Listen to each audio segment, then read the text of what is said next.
कह रहे from the equation the variation of rate of forward and reverse reaction with the image given by. देखिए बहुत ही interesting question है, interesting अभी नहीं है क्वेश्चन, अभी ना बहुत आसान हो चुका है। मैं काम करूं इस क्वेश्चन को थोड़ा सा डिफिकल्ट कर दूं। मान लीजिए जो आपको जो ऑप्शन नंबर 4 दिया है ये नहीं है, ऑप्शन नंबर 4 ये नहीं है, ऑप्शन नंबर 4 आपको दिया है ऑल ऑफ द अबव। क्या दिया है?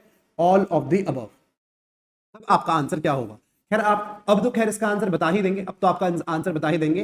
देखिए मैं बताता हूं कंफ्यूजन क्या होता है। कंफ्यूजन ये होता है कि हम लोग ग्राफ की एक्सेस को अच्छे से नहीं पढ़ते हैं। आप खुद सोचिए, आप पक्का आपने बोला होगा सर इक्विलिब्रियम में हमने ये ग्राफ भी पढ़ा है, ये ग्राफ भी पढ़ा है, ये भी ग्राफ भी पढ़ा है, लेकिन आपने ये ग्राफ किस चीज के लिए पढ़ा है? आपने ये ग्राफ पढ़ा है किसके लिए? कंसंट्रेशन के लिए, कि कंसंट्रेशन आपकी कांस्टेंट होनी चाहिए। यहां पे कांस्टेंट हो रही है, यहां पे कांस्टेंट हो रही है, यहां पे कांस्टेंट हो रही है, इसीलिए ऑल ऑफ द अबव कई बच्चे इसका आंसर मार्क करके आ सकते थे।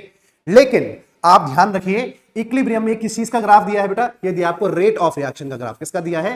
रेट ऑफ रिएक्शन का ग्राफ दिया है। तो मैं कहता हूं कि देखिए एट इक्विलिब्रियम, इक्विलिब्रियम की डेफिनेशन ही यही है कि rate of forward is equals to rate of backward reaction. क्या है इक्विलिब्रियम की डेफिनेशन? कि रेट ऑफ फॉरवर्ड किसके बराबर होता है? रेट ऑफ बैकवर्ड के बराबर। और वो सिर्फ एक ही जगह में दिख रहा है, कौन सा? ऑप्शन नंबर 1 में ही वो आपको नजर आ जाएगा। वेयर रेट ऑफ फॉरवर्ड किसके बराबर है? रेट ऑफ बैकवर्ड के बराबर है। बहुत ही जबरदस्त क्वेश्चन ये हो सकता था। अभी तो आसान क्वेश्चन है लेकिन जबरदस्त क्वेश्चन हो सकता था अगर ऑप्शन नंबर 4 की जगह all of the above given होता तो ये बेटर कंफ्यूजन वाला क्वेश्चन ये हो जाता।